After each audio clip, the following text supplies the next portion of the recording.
Let's have a quick look how we can ease the zoom with the keyframes. First we mark here our keyframe, and then we move the playhead a little bit further ahead, and here we increase our zoom. If we go back, we see now that we have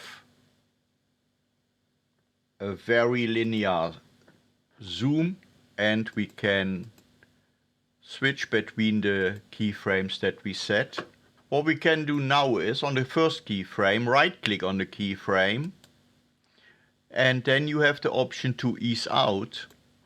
You go to the next keyframe, right click on it, click on ease in, and then you see that you have a much more pleasing zoom. Thanks for watching. Have fun with the rest of this playlist. Consider subscribing. See you next time. Goodbye.